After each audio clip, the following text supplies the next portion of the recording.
You're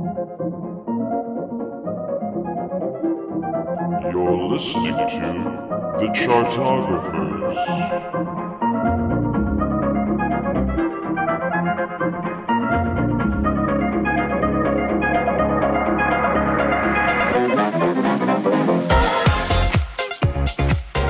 Hello, everybody! You are listening to the Chartographers, the music-loving podcast for music-loving people, but I'm going to stop you right there. I'm going to stop you in your goddamn tracks right there because I'm not sure if you know this is the first time it's ever happened in Chartographers history.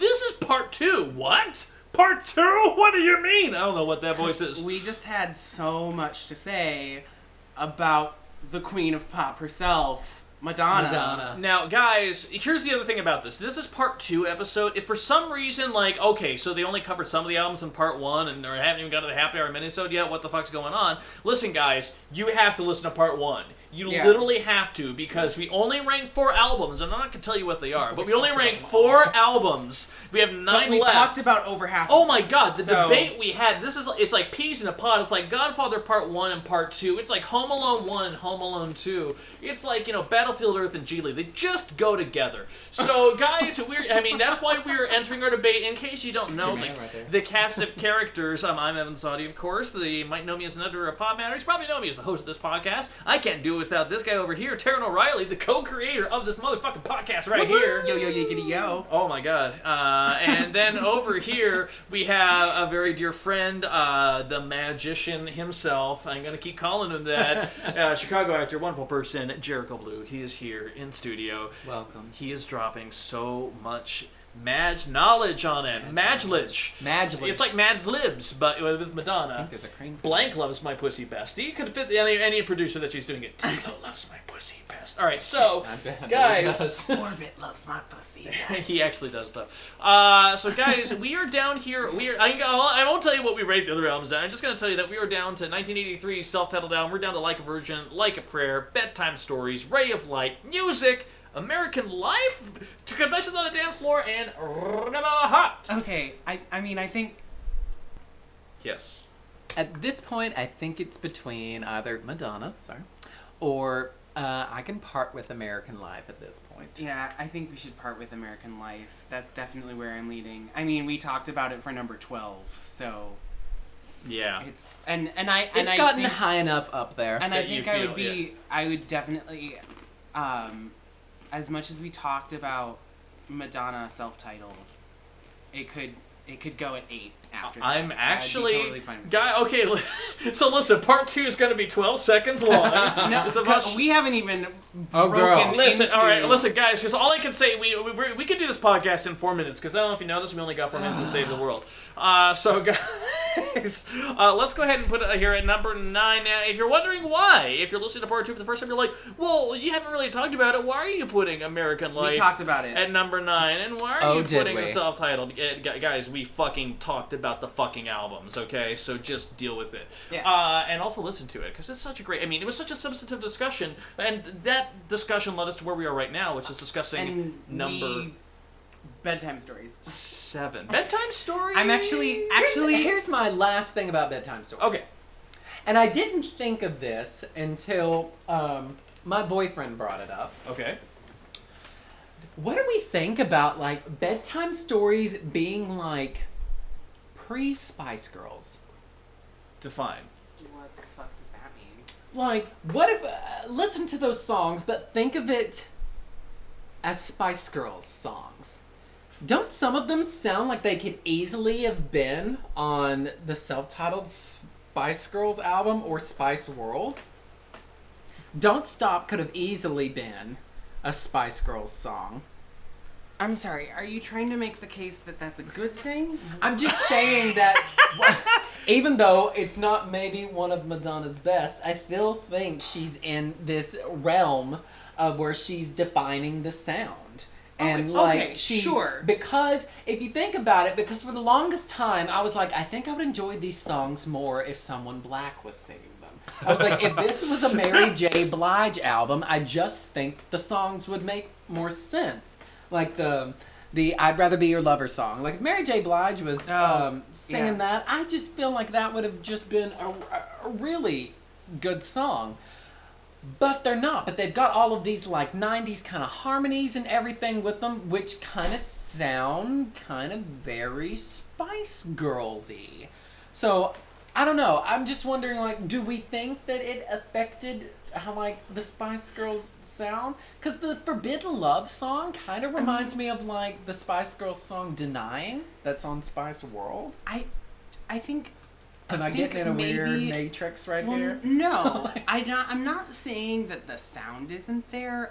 I think you're giving the album a little too much credit because I think this sound existed before 1994. Fair enough. You know?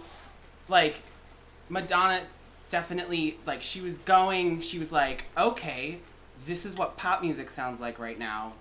This is the album I'm gonna make. And in fact, I kind of regret letting us put self-titled below it. I'm not gonna necessarily make us switch it, but I don't. Bedtime Stories really doesn't do much for me. It kind of all blends together. I would actually agree with that. Like I'm looking at that. We actually have the track list pulled up right now for it in front of us, and I'm looking at Bedtime Stories, and I don't know what I'm getting out of it.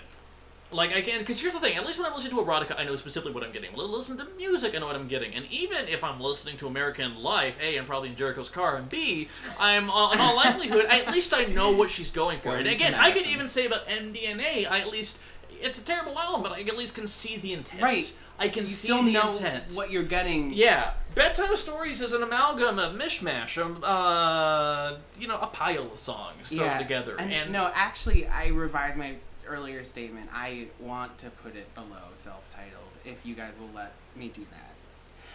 I just feel like self-titled is just so there.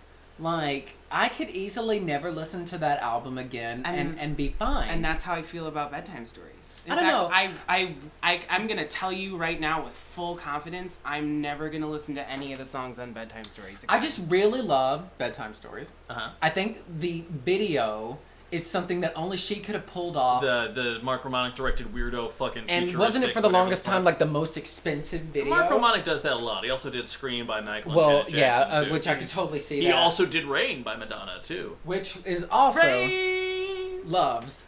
I really every time it comes up. And My Sanctuary. Okay, I do actually. I'm sorry. I really take that back. I do like My Sanctuary. That one. Who needs the sun when the rain's so full of life? Like, she's using those contrasts in there. But, I'll let it go right here if we can keep self-titled there. Because I do agree with the Don't Stop, Survival. All of them do kind of sound in the same vein. Exactly. The ones that stand out, I think, are Forbidden Love. I think are Bedtime Stories, and I think are Sanctuary. Right.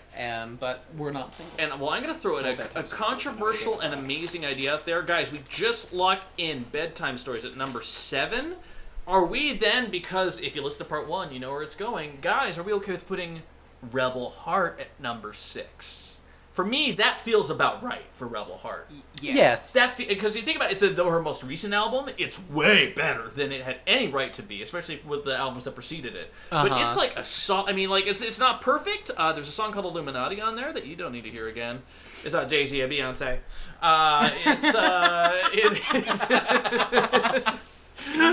It is. There's still some great songs on there, including "Living for Love," the best song she put out in 10 years. Maybe. No, that's about right. Yeah, that's right. Okay, cool, got it. So, guys, so in that case, Rebel Heart number 6. But now, guys, what are we down to? I'm glad you asked. Like a Virgin, Like a Prayer, Ray of Light, Music, and Confessions on a Dance Floor. Okay, guys, this is where the shit gets real. I feel like we've broken the ranks. We've broken the barriers. I feel like everything, regardless of the order, I feel like everything that was 6 and below should be 6 and below. I honestly feel like. I know Jericho disagrees about True Blue, but I really feel like what we're left with are really good albums. Yeah. Yeah. This is definitely, like, these are undoubtedly going in were my top 5. Defining Madonna. Yes. Defining Madonna. These are where her biggest hits are from. These are her landmarks. Her landmarks, and also her, like, as when you're looking track by track by track, this is where you find her consistency. Right. There are, like, on these albums, with a couple exceptions that I'm sure we will mention, it's like great song after great song. But the other thing I want to point out that I think is really interesting is that this is actually, because we've done other artists before where we've ranked their discographies, and we pick certain albums from a particular era when it comes to the top points. These 5 albums spread from 1984 to 2005. Yeah, these are it's 5 really her whole career. Right, yeah. exactly. Like Which so, is so impressive. right. Well, and then if you count Rebel Heart, number 6, it is literally her whole career. Like the year after she debuted, her second album to her 14th album, basically at this point. Yeah. So that's incredible. To just stay relevant and to just stay aware of what's going on in your surroundings at this point. My God, I felt like it was like at the end of the 90s when Cyndi Lauper started doing cover albums. Right. Yeah. And that's the only thing Annie Lennox has been doing for 20 years. Totally. Yeah. No, I mean, really. Yeah. Look at when you go to the 80s and you look at her contemporaries. No one else is still putting out big, commercially relevant pop moments like Madonna still is. With something new to them. Yeah. Right. Changing up her sound. Yeah. And still wearing it like it's her own skin. Mm-hmm. Yeah. Right. So that being said, the magician is here. I feel like we buried some of his babies already. And so I'm really so curious because I have thoughts, but I could be swayed so easily. Yeah. Jericho, what do you put at number 5? If you had your druthers. Like a Virgin. I think I would agree. Yeah. Yeah. I think I would agree. I think we're all In perfect on board agreement. with that. Let's talk about Like a Virgin real quick, though. Yeah. Now, again, this is where I feel like she's still in her early vocal days, but this is the first album that feels like she has a personality. Because opening with Material Girl is just such a... it's such a fun song. And that bow now, bow now, now, bow. Like, that is iconic. Yeah. That is like you hear and even when the song starts and that isn't there, you can still hear it in Right. the bass. If the bass line isn't playing that, but you're like, I know it's gonna come later. Yeah. I know they're gonna do that after the first Yeah. chorus. Like, and also you get into here, and Over is such a fun song. It's so 80s. It's so, but it's like deliciously 80s. Yeah. But what might be my favorite, and I always say this multiple times in every podcast, but I think what might be my favorite Madonna song is Love Don't Live Here Anymore. And when I give her a lot of shit for her early vocals, I don't have any of those complaints on this song. She sounds incredible. She is belting in, like, with the best of them, and I think you mentioned earlier, there's like that scratchy quality to her voice. She sounds so wounded, and she delivers it with like pathos and drama. it's such theatrical. It's so dramatic and right, and it hints at all of the characters that she would try on later in her career. Like, when you listen to Love Don't Live Here Anymore, you're like, okay, no one should have been surprised that she could do this, you know? And I also love the strings on it, but I always love strings, so that's... And that's something that, I'm glad you brought that up. I love that she really, like, pushes strings into pop music. Yeah. Because I was watching an interview about her making Ray of Light. And she said something like, and this is my manager who sends me a nasty email every time he sees that I have booked a quartet, like, of strings. And it's just like, I could see how in the pop world, it's just like, my God, she brings an orchestra in here and it's not going to sell. But she finds a way to put it into pop music that I think is great. What I also love about Like a Virgin is because my mother bought it for me when I was in the 5th grade. During my birthday, we were walking through a Kmart, and I begged her for it. It was $5. So I was in the 5th grade listening to this. And there's, like, elements of, like, doo-woppy teeny bopperness in it that I really enjoy. That's, like, in Shooby-Doo. I hate Which is Shooby-Doo. not great. I'm sorry. Yeah, no, that... I Ooh la can't. la. I can't say bad enough things about Shooby-Doo. Honestly, Okay. like, it's just, especially when you look at like the really deep, like impressive, lyrical content that she includes this early in her career, and then she's just like sings this little nothing song, like, Yeah. I don't know. But 1984, when that came out, it was a 9-song album. 1985, when it came out, when they had the re-release, after they're like, oh, the success, she added one more song, Into the Groove. And that fucking song. I didn't know that wasn't on the original release. That will only reason is because I thought it was just an independent release. when we're doing these things, we usually have the track list up so we don't sound like idiots. Because trust me, I will all the time, always. But on this particular one, I was like, where the fuck is Into the Groove? Because I know that's on there, and then I had to look it up real quick just now, and it's on the. It was released 1 year later on the same album. It was like trust in the middle of the track list, but it's such a nice hard dance track. I love So it. yeah, good. it's so fucking good. And she hates singing it. Really? She says she feels like an idiot. Because it's a song about nothing. Get into the groove. You know, like it's just one of those songs. I heard it and like something shook in me. My like 9-year-old queer as hell self in the middle of the South. It's just like, I need this. Right. But 2 gems that I feel like nobody ever talks about on Like a Virgin is I really like the 2 last songs, which are Stay and Pretender. I just really like them. I like the little background vocals with the guys in Pretender, and I like the like ding ding ding ding ding ding kind of like teeny bopperness that's in it. It's this style that I don't feel is like in the rest that I don't know. No, those songs are fine for me. I don't think honestly, they should have been released or anything. If you include Into the Groove like in the middle of the album as it was on apparently the re-release, I would be okay if the album just ended before Shooby-Doo. Especially because I think Dress You Up.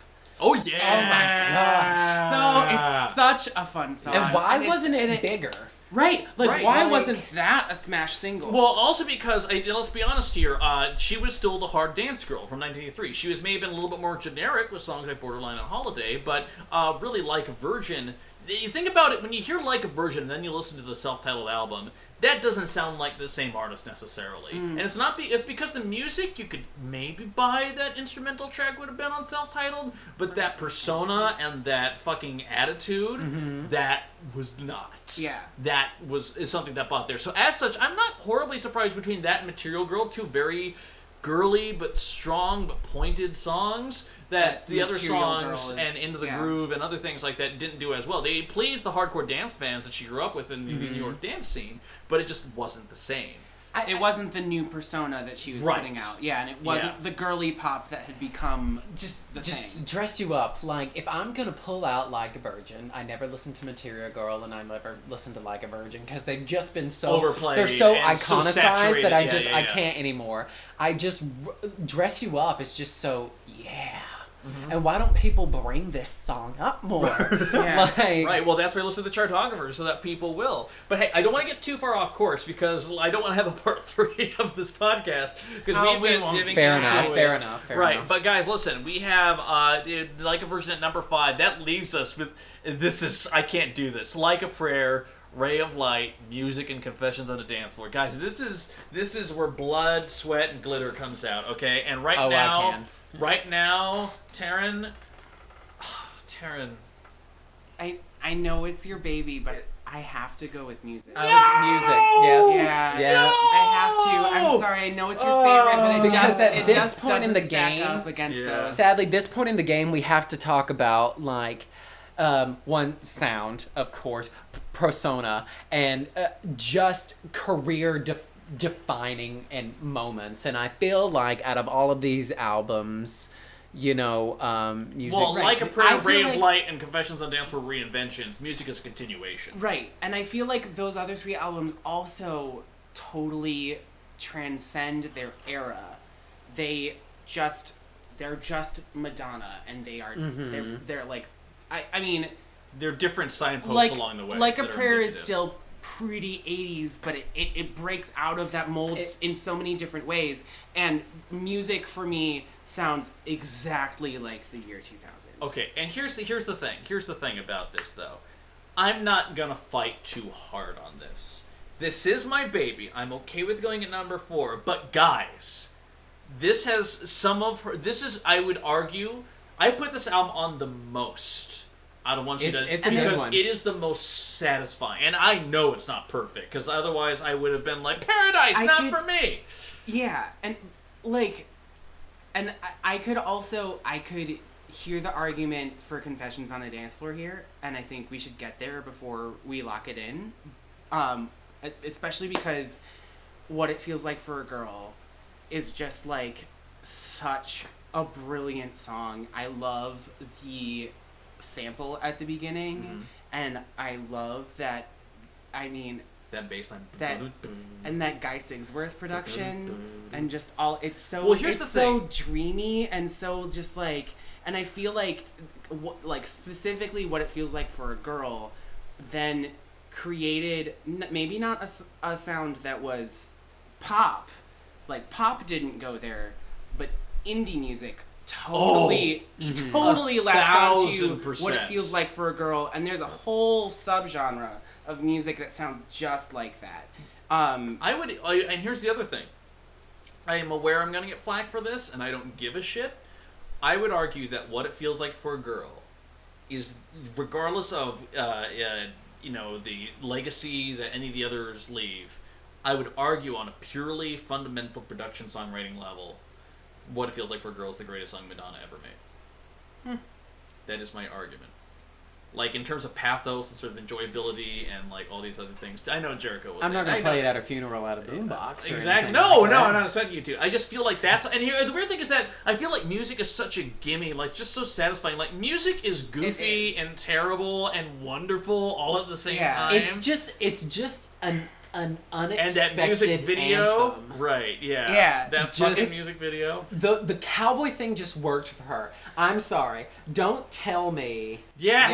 Was just Yes. sexy. Oh my god. Don't Tell Me sexy. is such a great song. And oh my god, I just wish everybody in the world would have just demanded that the radios played the whole thing. Right. Because when it just goes into that instrumental at the soaring end, kind of desert it's Aaron just Copland's string gorgeous. section. Yeah. it's the right amount of like orchestra and this like southerny guitar with like some pop elements. Just such a damn I know, good and here's the song. thing, And it's so unexpected.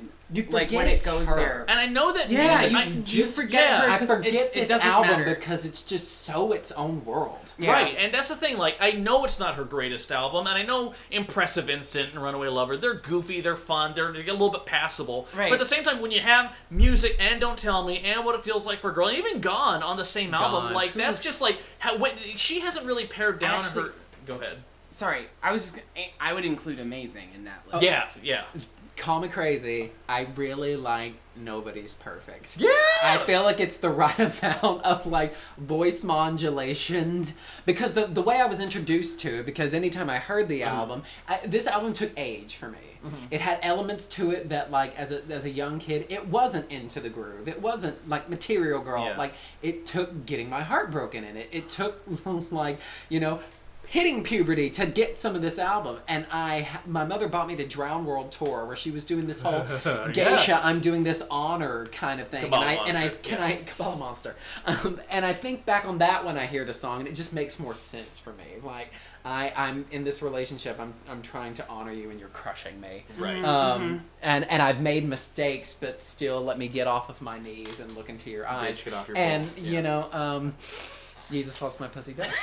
But again, love and it. the biggest thing about it is that, like, sometimes when it comes to these debates, we talk about legacy, we talk about the good songs in there, but also sometimes it comes down to whether it be fair or not. There are just times where we talk about the album that you just want to put on right now. And I think when we talked about, I feel like putting Bedtime Stories where it did, I felt okay with, because that's not now I can respect elements the hell out of that album, but it's not what I'm going to be putting on very recently. Her self-titled I can put on Like a Prayer pretty easily, but I could also put on music. If you ask me which Madonna album you want to listen to, I'm going to say music every single time.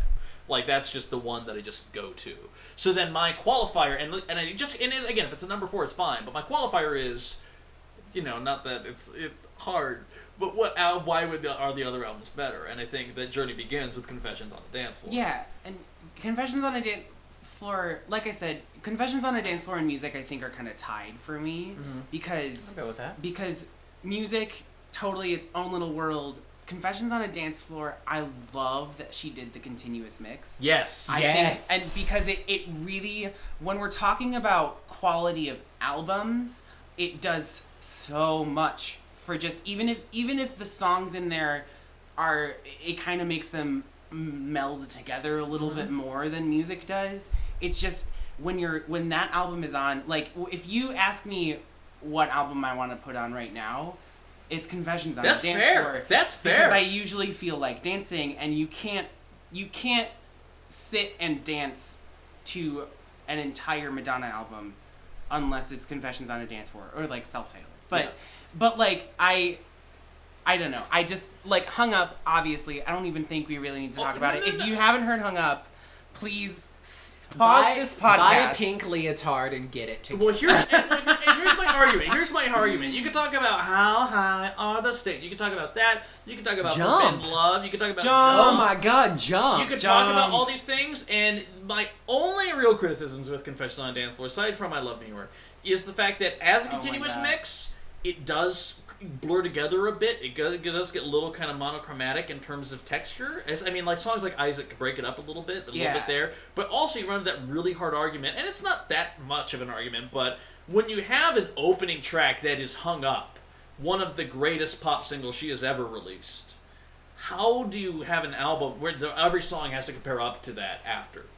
Especially when because before we move on from Hung Up, it is so infinitely better than the song that it samples. Yes! Oh my God! Yeah. Yes! Give me a Man After Midnight by ABBA. Give me a man after A midnight. fun song. Just cheap. Yeah, It's cheap. fun, It's a cheap, joyous, fun, but that Swedish pop song. The sample gives was it- brilliant. Oh my sample, God.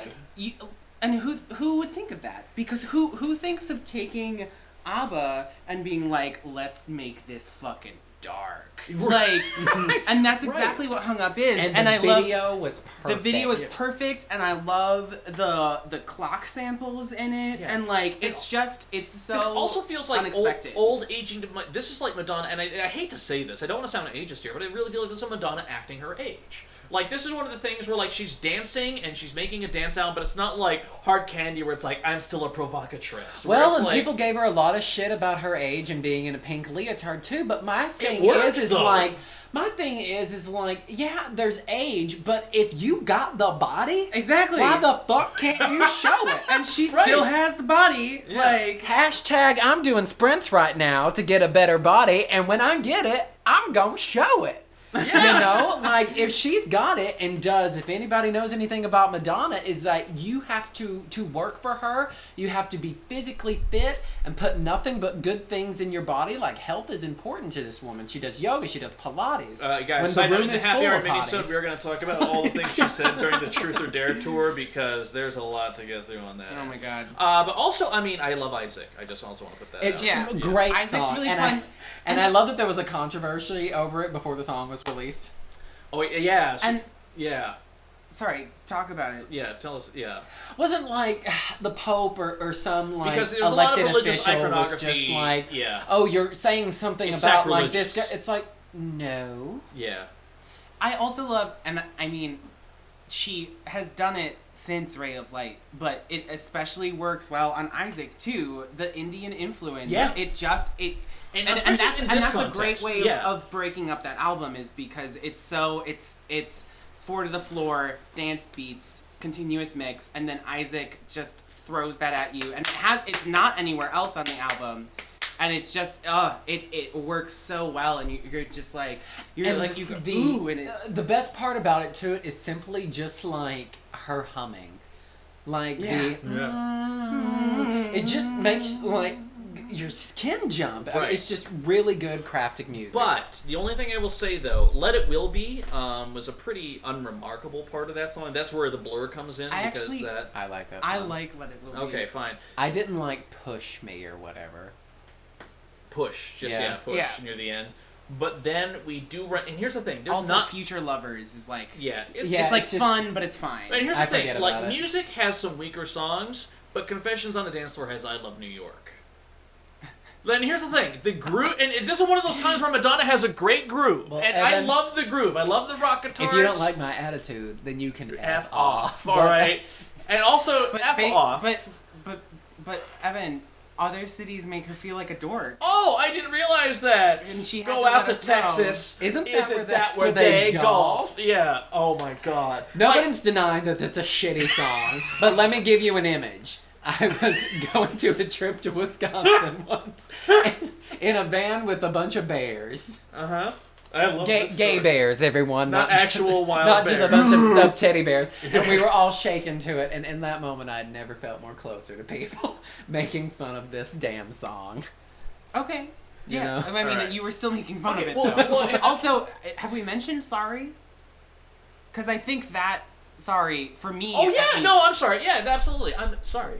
Yeah, no, that's actually That's- a solid. I think that is Go the... Minnesota. I think that's the only song that really stands up to Hung Up. and Obviously, see- it's not Hung Up, Right. but it is I really like Get Together. really Yeah, good. And here's the other thing too: is that Confessions on a Dance Floor, it is easily a better album experience than music.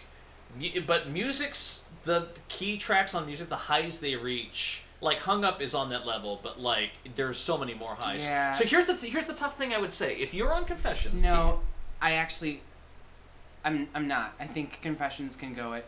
That's why I wanted to talk it out. yeah. And now that we've talked about it, I think Confessions goes at number 4 and Music goes at number 3. Here's my counterpoint. Okay. I feel like music, the hits, kind of would fit into what was going on musically then. I mean, it definitely stands out, Okay. but Confessions was just like off the wall. This doesn't sound like anything that's out right now. That's true. It did It's- not it's- sound like American It's pop music at all. 05, Yeah. and it's a disco album. Yeah, And and- why am I listening to a song by Nelly and then this coming on, like, just so provocative? It was predictive, and also, Like- and it's a And weird thing. What a rebound from the disaster, not to That me, was- but to other to people, most, yeah. that To the American public, at Life least. was. Yeah. It's just definitely, it was like okay, you didn't like that? Great. Well, I got this, bitch, and it was Yeah, totally, totally. amazing. Yeah. Music came off of A the very amazing successful- that was Ray of Light, working with the same producer. This was like, okay, I'm going to put on another hat and show you that I can still do this, and bring out one of the most amazing albums of her career. I just, like, what a great rebound. Yeah. I will be fine if this goes either way. So, I say I Confessions say at number mu- 3. I say music at number 3. Taryn, I think it might come It down to you, comes baby. It comes down to you. okay, then I think we should go with Confessions at number 4 and Music at number 3. And It- here's it the is- it's a really close call. But guys, this is I love me like some we are Orbit, talking so about it's two fine. albums that we all collectively love a lot, Love, and there's a yeah. very good reason for that. But that being said, we are now down to the toughest battle of all. We are down to Ray of Light versus Like a Prayer. It's no question I think for me. we should talk about both before we I know what Jericho's say what thinking. the rankings are. I think Like a Prayer is iconically her biggest album.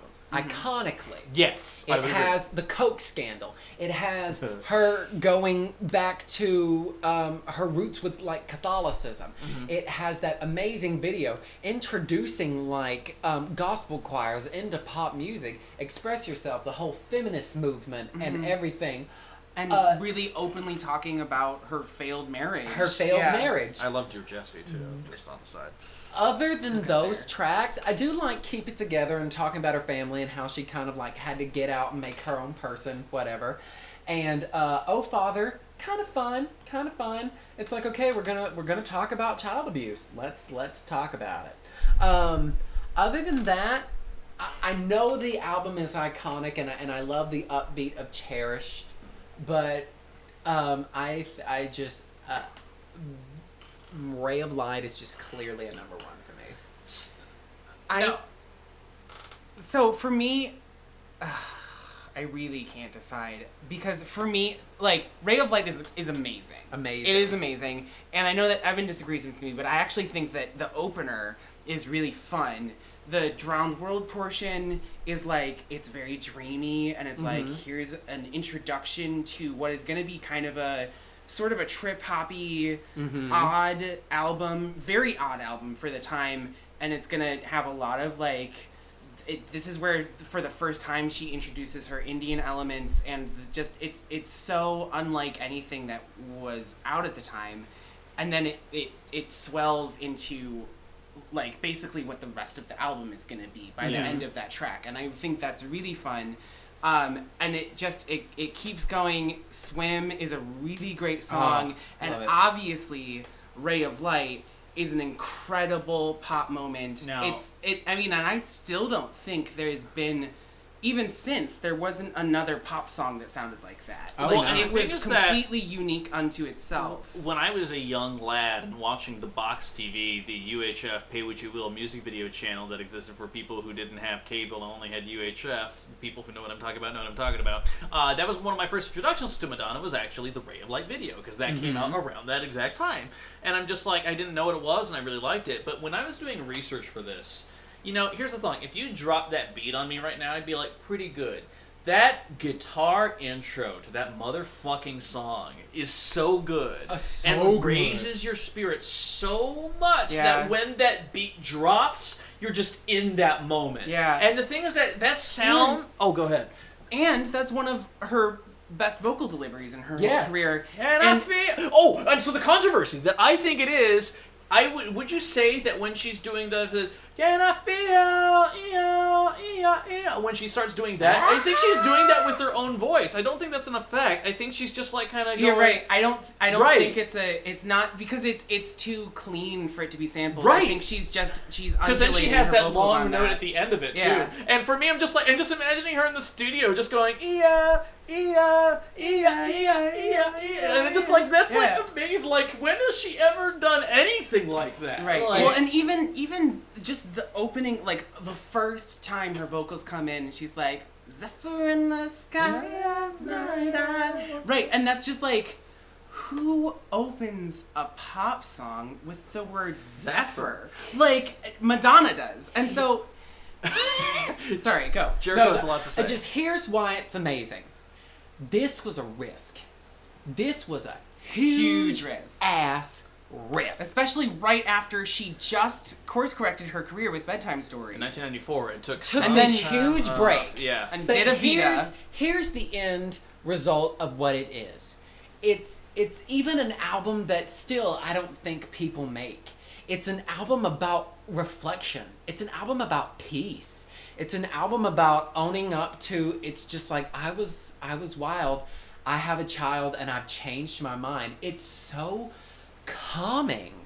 It's about reflection. It's about inner peace. Yeah. It's about looking forward. It's just this calmness from her that we will never see again. It's some of the best writing. She uses metaphors, similes, the visual imagery in just every single song. Yeah. The vocal work, the just taking the videos, all of them are just like, I'm gonna present this image, and let's talk about reinvention of just this calm, serene, just, I don't know, it was just this moment.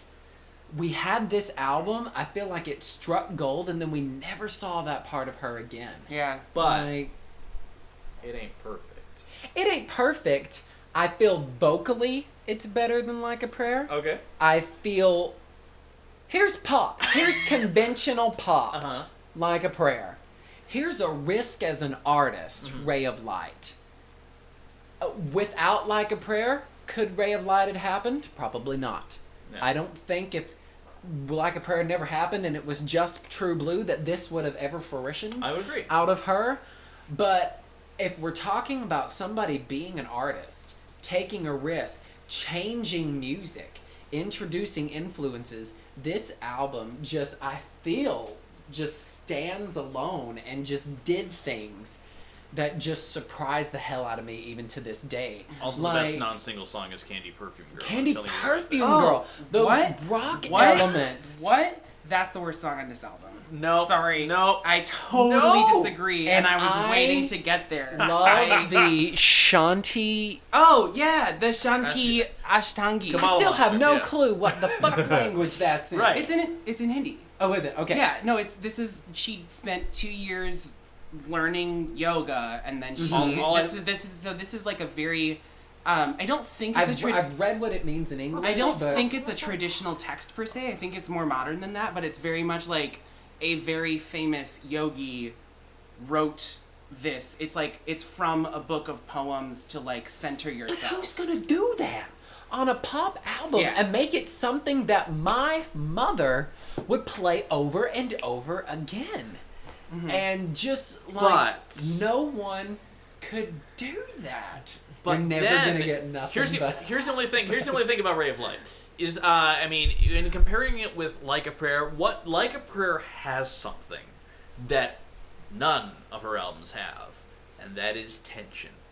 And that is an actual palpable tension, because you think about the free-spiritedness of Express Yourself. You think about that kind of joyous gay anthem that became, and just how empowering and, you know, beautiful and joyous that, and then immediately also having then Till Death Do Us Part. I And love you have that song. and you have this tension of like her kind of, and even Like a Prayer, these moments of joy undercut with these moments that, because again, she's a tabloid person, she's out there in the media, you have to know her persona to buy into it, which I would say maybe gives Ray of Light an advantage, because you don't have to know anything about her to enjoy that album, but because you know the things about Like a Prayer, because you know her life and her breakup with Sean Penn, you dive into that. You have a little bit more pathos in that end, where all of a sudden some of these songs take on meaning of just like, not just, this is a bitter breakup song, this is a bitter breakup song because of all of that shit that I heard about. And the thing about Ray of Light for me is that while I love that album and it undoubtedly deserves to be at one of these two places, and you know, it has,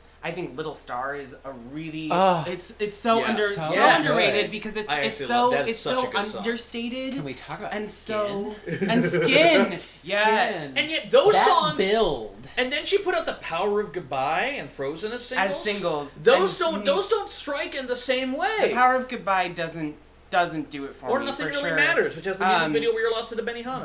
But see, the thing is, I the love Frozen and Nothing Really Matters. Like, I thought the whole Memoirs of a Geisha vibe. vibe. Yeah, the visual vibe. Because I watched an interview on that last week as well about how the whole thing was inspired by that.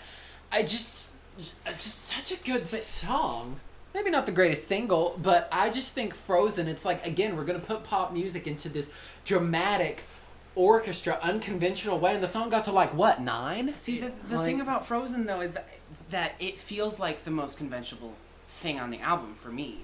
It feels like I feel like Ray of Light 90s is- pop balladry. No. I feel like for me that'd be the same, but Power of Goodbye is kind of in that same vein. Even Yeah. with the production work, like as a song, it's very traditional. But so what I was gonna say earlier, though, is like Ray of Light, really great, totally unlike anything else. Before or Totally. after. Right. But I can't overlook the pure, incredible collection of pop singles that is Like a Prayer.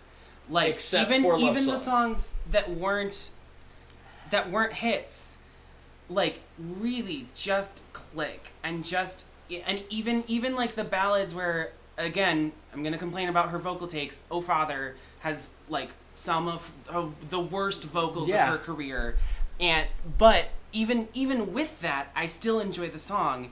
And when you have something like Till Death Do Us Part, where it's a really like heartbreaking lyrics on this like really up tempo like boppy beat, and then right after the chorus ends, that beat takes a dark minor key turn and goes into that instrumental break, and then we get back into the verse.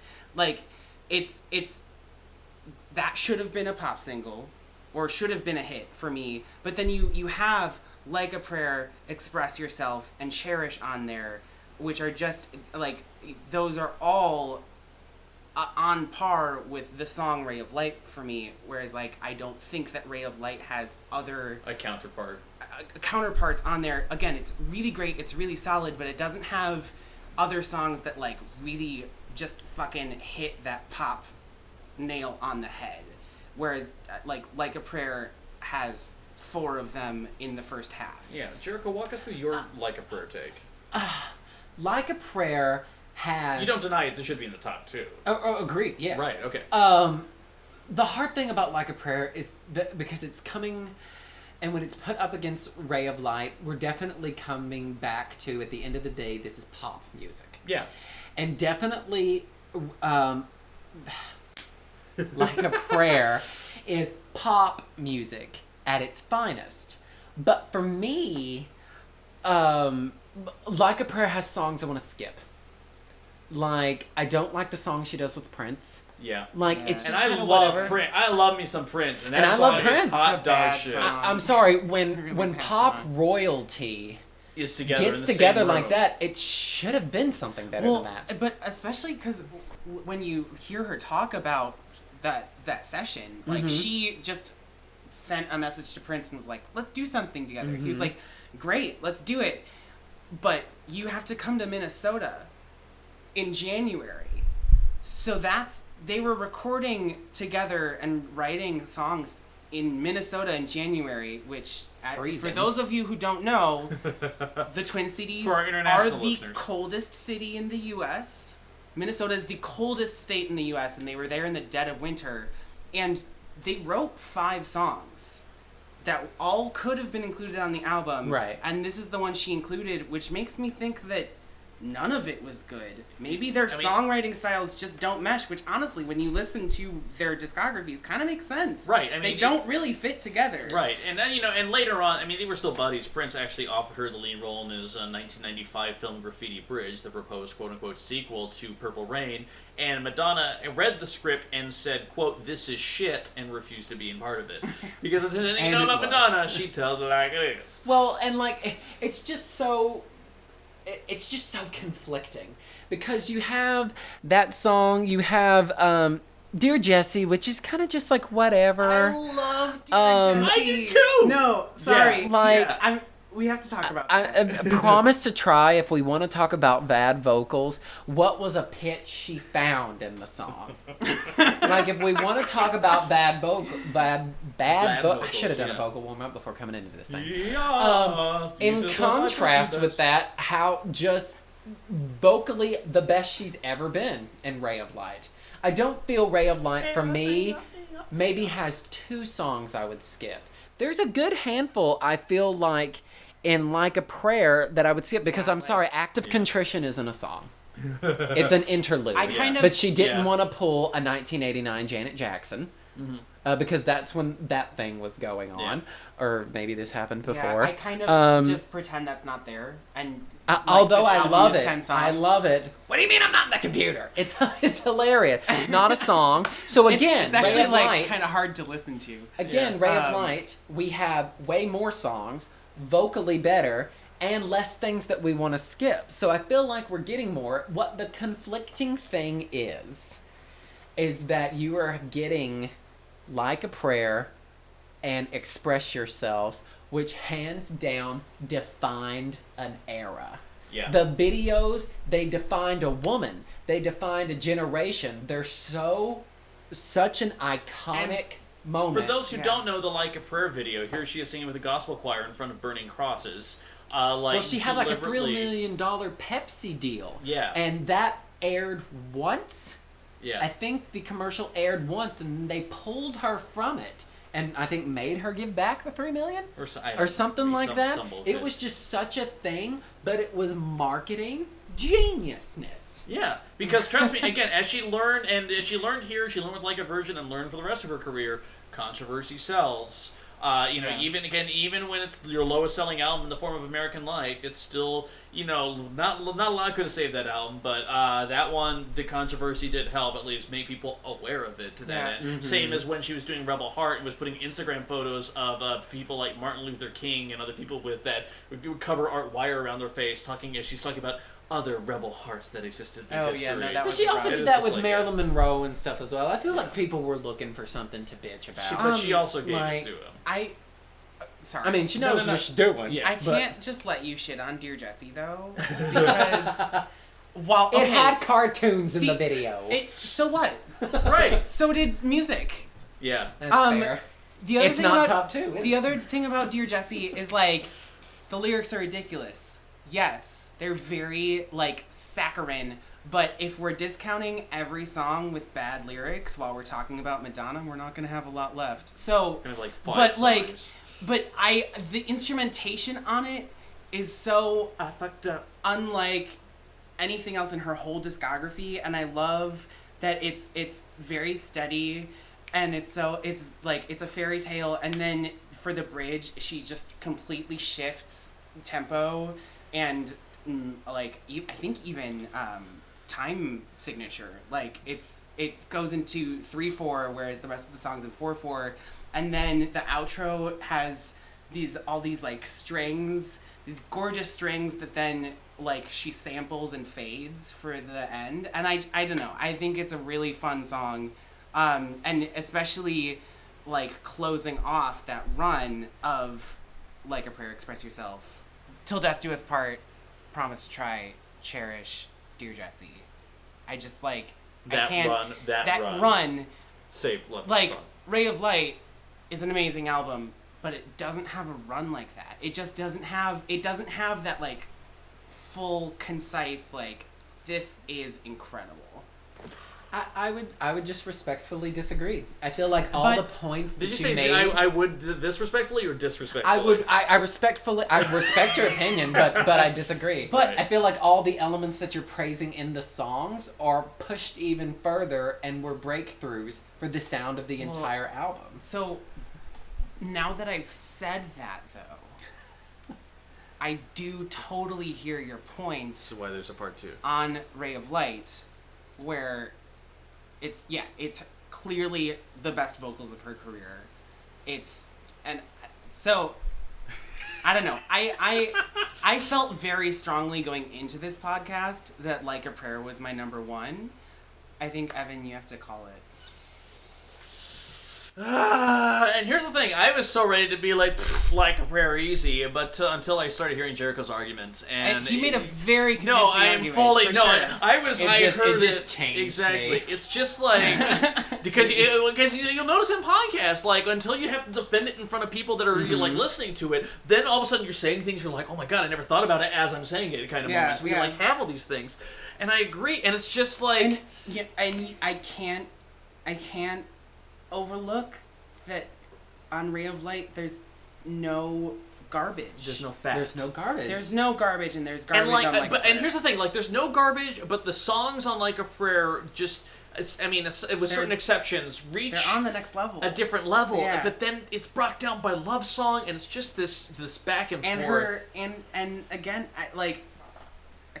I can't overlook her bad vocals on. You're right, on Promise to Try, and Oh Father, and Spanish Eyes. They all have like, she's pushing so hard to get just those like alto taking a key notes down. out. Yeah. Like why? Well, no, but it's not even that it's high. It's the worst parts are when she goes into her lowest range, for me at least, because that's when she's really has the tightness in her throat. Right, and that's the other, and see then, and even then, I'm looking at it from a legacy perspective in terms of like Ray of Light was that radical reinvention both of herself and pop music as it was at the time. But then also, if following True Blue and Like a Virgin, True Blue was very much again much more formal. And Like a Prayer was like, I am that controversial bitch from Like a Virgin, because this is another album that I've titled Leica, as if that was a clue enough to kind of like almost like a direct sequel in terms of that bitch, she's back. And providing just so much more to feed off of. And it's just, I'm so fucking torn about actually- this. It's hard. Yeah. If you're still torn, I think we can give it to Jericho. No, you don't. You no, don't no, have to give no. it to I'm me. not saying Like, I phrased that poorly. I'm not giving it to Jericho. I'm saying you have made a very good case for Ray of Light. Okay, here's what we're gonna do, guys. We had a really tight race for number 3 and number 4. We're not going to put this up for fan vote because I don't want to see those statistics yet. But I will say, just for now and actually for all time, because it's Chartographers and this is how we do it, I think we can call it. I am okay, and this was a well-fought battle. I am okay with putting Like a Prayer at number 2. Yeah. And Ray of Light Are we sure? at number I know, 1. I'm sure. It's listen, Okay. Jericho. If you fight me, if you say "Are you sure?" one more time, then I am going to give you the argument that Because slays it. legitimately, for me, they were switched going in, but it's, I mean, they're the top 2. It's not like I had Ray of Light at Yeah. number 4. You know, it's like, it Fair really enough, is. fair enough. Yeah. So for the part 2 of our podcast, guys, number 9 was American Life. Number 8 was the self-titled. Number 7 was Bedtime Stories. Number 6 was Rebel Heart. Number 5, Like a Virgin. Number 4, Confessions on the Dance Floor. Number 3, Music. Number 2, Like a Prayer. And number 1 is Ray of Light. And guys, listen, this is the first time we've ever done a part 2. If you want to hear numbers 10 through 14, I strongly encourage you to listen to the part 1 if you haven't already, because that was a fucking discussion Also, and a half. our 7 through 9 would have made no sense to you because we exactly. did it right at the beginning. We Not did it at all. right there, exactly. But guys, listen, here's the thing. We've broken this conversation up to 2 parts, and Jericho, you're good for a little bit longer, right? I am. Because we're going to have a happy hour mini-sode where we're just going to talk Part about 3. the worst Madonna song. We're going to talk We're gonna- about... and her most egregious lyrics. And her most egregious lyrics and the best Madonna stories, and right now I'm thinking of a few, including the amazing Quentin Tarantino one. And Oh, guys, yes. there is so much more to get into, but in the meantime, Taran, thank you. You are my material girl, and I'm so glad you're here. And Jericho, I'll be your all the way, May. You're- That came out wrong. and we're just gonna. What can I say? Why did I pick You're that? my crybaby. And guys, thank you so much for listening. Like us on the Facebook, listen to us, and most importantly, leave your fucking comments. Please comment. We please. had an amazing substantive discussion about this entire discography. even if you haven't listened to all of the albums and can't give us a full list, give us your top 3. Give Right. us, how would you rank the ones you're familiar with? Like, really, we do want to know. So I yeah. know. So throw that in there, and in the meantime, keep on listening. You know that will be. We'll see you next time, guys. Bye. Power of the Bible.